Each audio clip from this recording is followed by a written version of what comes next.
2025만 1021 오늘의 묵상. 사랑하는 성도 여러분, 오늘도 하나님의 변치 않는 진리 가운데 귀한 하루를 선물로 받았습니다. 이 거대한 세상의 흐름 속에서 우리는 때로 무엇이 옳고 그른지, 무엇이 참된 가치인지 혼란스러워할 때가 많습니다. 정보의 홍수 속에서 진실은 쉽게 가려지고 사람들은 각자의 소견에 옳은 대로 행하며 진리를 상대적인 것으로 치부하곤 합니다. 특별히 10월은 교회 역사상 가장 중요한 전환점 중 하나였던 종교개혁의 정신을 되새기는 달입니다. 오늘 우리는 약 500여 년 전 유럽 대륙을 뒤흔들었던 종교개혁의 핵심 정신을 다시금 상기하며 오늘날 우리의 신앙을 지키고 세상을 변화시킬 진정한 힘이 어디에서 오는지를 묵상하려 합니다. 타협하지 않는 믿음, 오직 하나님의 말씀만이 우리의 유일한 기준이자 삶의 나침반이 될 수 있음을 고백하는 귀한 시간이 되기를 간절히 소망합니다. 오늘 우리에게 주시는 하나님의 말씀은 이러합니다. 모든 성경은 하나님의 감동으로 된 것으로 교훈과 책망과 바르게 함과 의로 교육하기에 유익하니. 디모데후서 3장 16절. 사랑하는 성도 여러분, 오늘 우리가 함께 읽은 디모데후서 3장 16절 말씀은 우리에게 종교개혁의 가장 핵심적인 정신인 오직 말씀이 무엇인지를 명확하게 제시하고 있습니다. 사도 바울은 젊은 제자 디모데에게 이 편지를 보내면서 당시 세상의 혼탁한 흐름과 거짓, 교사들의 유혹 속에서 흔들리지 않고 진리를 붙잡을 수 있는 유일한 기준이 바로 하나님의 말씀임을 분명히 가르쳤습니다. 이 짧지만 강력한 한 구절 속에 우리 신앙의 모든 근거와 능력, 그리고 바른 삶의 지표가 오롯이 담겨 있습니다. 이 구절의 핵심은 바로 모든 성경은 하나님의 감동으로 된 것이라는 선언입니다. 여기서 하나님의 감동으로 된이라는 표현은 헬라어로 데오프뉴스토스인데 이는 문자적으로 하나님께서 숨을 불어넣으셨다는 뜻입니다.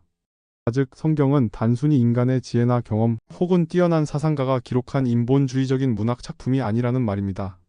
성경은 창조주 하나님의 생생한 호흡이 담긴 신적 권위를 가진 말씀 그 자체입니다.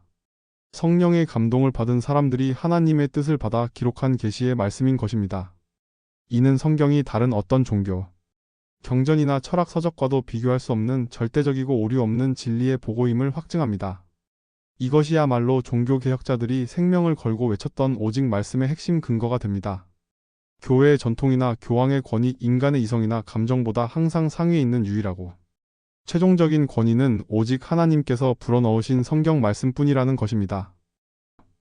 바울은 이어서 이 하나님의 감동으로 된 성경 말씀이 우리의 삶의 교훈과 책망과 바르게 함과 의로 교육하기에 유익하니라고 말합니다.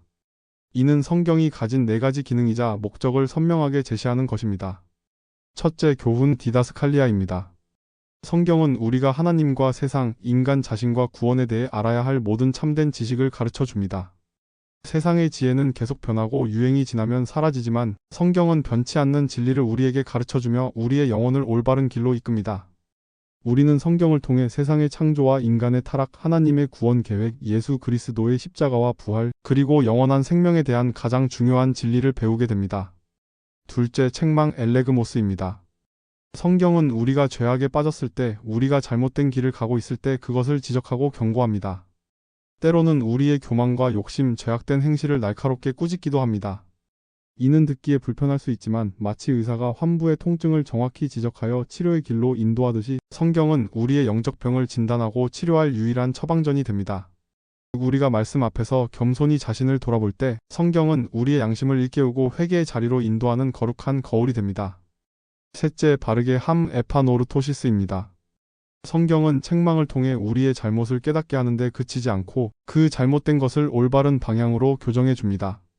깨어진 관계를 회복하고 삐뚤어진 생각을 바로잡으며 잘못된 행동을 멈추고 주님 기뻐하시는 삶의 모습으로 변화시켜줍니다.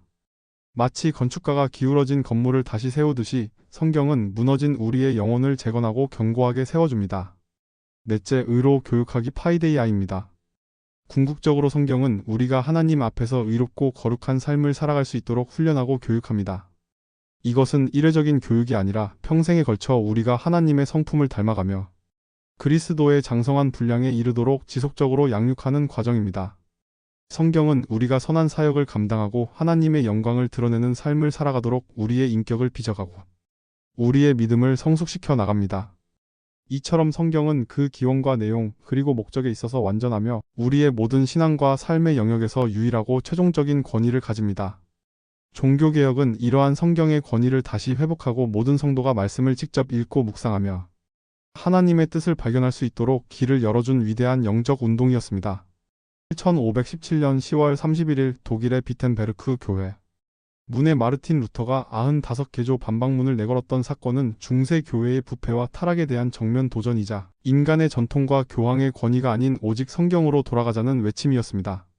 당시 일반 성도들은 라틴어로만 된 성경을 읽을 수 없었고 교황과 사제들만이 하나님의 말씀을 독점하며 자의적으로 해석하고 가르쳤습니다. 면죄부를 판매하여 죄를 돈으로 살 수 있다고 가르치는 등 비성경적인 교리들이 만연했습니다.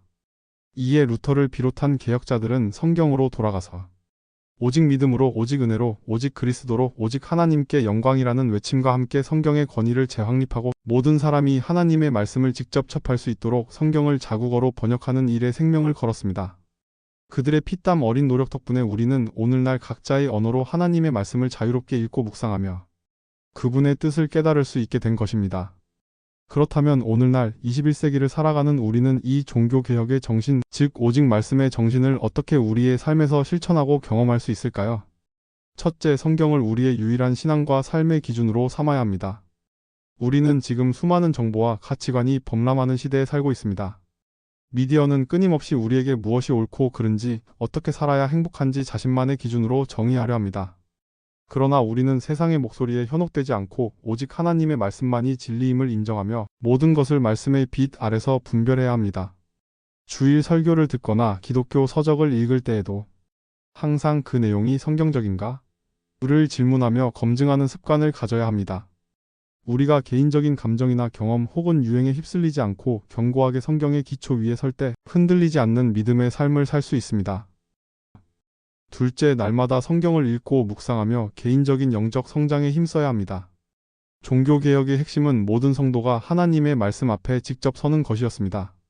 성경 읽기는 단순히 지식을 쌓는 행위를 넘어 하나님과의 인격적인 교제를 깊게 하는 통로입니다. 매일 아침 혹은 저녁 시간을 정해놓고 꾸준히 말씀을 읽으십시오. 잘 이해되지 않는 부분이 있다면 기도하며 성령님의 조명을 구하고 주석이나 성경 공부 교재의 도움을 받는 것도 좋습니다. 말씀을 통해 하나님께서 오늘 나에게 무엇을 말씀하시는지 귀 기울이고 그 말씀을 삶에 구체적으로 적용하려 노력할 때 우리는 성령의 능력으로 변화되는 삶을 경험할 수 있습니다. 하나님의 말씀은 살아있고 활력이 있어 좌우에 날 선 어떤 검보다도 예리하여 혼과 영과 및 관절과 골수를 찔러 쪼개기까지 하며 또 마음의 생각과 뜻을 판단하나니 히브리서 4장 12절. 이 말씀의 능력이 우리의 삶을 새롭게 할 것입니다. 셋째, 하나님의 말씀을 통해 죄를 깨닫고 회개하며 바른 삶으로 돌아가기를 힘써야 합니다. 성경은 우리에게 교훈을 줄 뿐 아니라 우리의 죄악된 모습을 날카롭게 책망합니다. 이 책망은 우리를 비난하기 위함이 아니라 우리를 다시 살리기 위한 하나님의 사랑의 음성입니다. 우리가 말씀 앞에서 겸손히 자신을 성찰하고 죄를 인정하며 회개할 때 하나님께서는 당신의 긍휼하심으로 우리를 용서하시고 정결하게 하실 것입니다. 요한일서 1장 9절. 그리고 성경은 우리가 어떤 길로 가야 하는지, 어떻게 하면 하나님 기뻐하시는 삶을 살 수 있는지 구체적으로 바르게 지도해 줍니다. 우리의 인격과 습관 그리고 가치관을 말씀에 비추어 끊임없이 점검하고 변화시키려 할 때 우리는 의로운 삶을 살아가도록 교육받게 됩니다. 넷째, 말씀 위에 굳건히 서서 세상의 복음을 담대히 전해야 합니다. 종교개혁은 침묵하는 교회가 아닌 담대히 진리를 외치는 교회를 회복했습니다. 오늘날 우리는 말씀의 진리가 희미해지는 시대를 살아가고 있습니다. 우리 주변의 많은 사람들이 진리가 무엇인지 알지 못하고 방황하며 하나님의 사랑과 구원의 은혜를 알지 못해 고통 속에 있습니다. 우리는 하나님의 말씀의 능력을 믿고 우리가 경험한 진리를 담대하게 선포해야 합니다. 우리가 말씀 위에 굳건히 설 때 우리의 입술을 통해 하나님의 복음이 능력이 되어 세상으로 흘러나가고 영혼들을 구원하는 놀라운 역사가 일어날 것입니다. 예수님께서는 너희는 온 천하에 다니며 만민에게 복음을 전파하라고 명령하셨습니다. 우리가 복음을 전하는 그 현장이 바로 오늘날의 종교개혁 운동입니다. 사랑하는 성도 여러분, 종교개혁은 단지 과거의 역사적 사건이 아닙니다. 그것은 오늘을 살아가는 우리 모두에게 끊임없이 요구되는 영적인 깨어남이자 삶의 태도입니다. 교회의 본질은 언제나 오직 말씀으로 돌아가는 것에 있습니다. 우리 각자의 삶이 하나님의 말씀 위에 굳건히 세워질 때 우리는 세상의 어떤 흔들림 속에서도 요동치 않는 믿음의 반석이 될 것입니다. 이 말씀을 통해 우리가 받은 교훈을 붙잡고 우리의 죄를 책망하며 회개하고 우리의 삶을 바르게 교정하며 의로운 삶을 살아가도록 끊임없이 교육받을 때 우리는 진정으로 하나님이 기뻐하시는 성도의 삶을 살아갈 수 있을 것입니다. 이제 우리 함께 기도드리겠습니다. 사랑과 은혜가 풍성하신 하나님 아버지, 오늘 디모데후서 말씀을 통해 모든 성경이 하나님의 감동으로 된 것으로 우리의 교훈과 책망과 바르게 함과 의로 교육하기에 유익함을 다시금 깊이 깨닫게 하시니 진심으로 감사드립니다.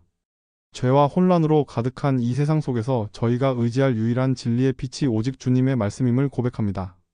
종교개혁자들의 희생과 헌신으로 저희에게 허락된 말씀의 자유와 은혜에 감사하며 이 귀한 말씀을 더욱 소중히 여기며 붙잡게 하옵소서. 저희의 부족한 지혜와 판단력을 내려놓고 주님의 말씀만을 우리의 신앙과 삶의 유일한 기준으로 삼게 하옵소서.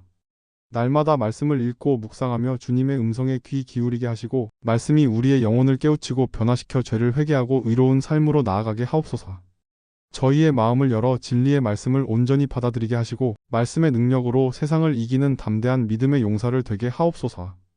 우리를 말씀으로 인도하시고 교훈하시는 예수 그리스도의 이름으로 간절히 기도드립니다. 아멘. 사랑하는 성도 여러분, 기억하십시오. 종교개혁의 정신은 오늘도 여러분의 삶 속에서 살아 역사해야 할 진리입니다. 베드로전서 1장 23절 말씀은 너희가 거듭난 것은 썩어질 씨로 된 것이 아니요 썩지 아니할 씨 곧 살아있고 항상 있는 하나님의 말씀으로 되었느니라고 선포합니다. 여러분은 살아있는 하나님의 말씀으로 거듭난 존재입니다. 그러므로 세상의 어떤 달콤한 유혹이나 거짓된 가르침에도 흔들리지 마십시오. 오직 말씀 위에 굳건히 서서 진리가 여러분의 삶을 다스리도록 온전히 내어드리십시오. 주님께서는 그 말씀을 통해 여러분을 온전하게 하시고 모든 선한 일에 합당한 능력을 주실 것입니다. 오늘 하루도 오직 말씀으로 승리하며 주님의 영광을 드러내는 복된 삶을 살아가시기를 간절히 축복합니다.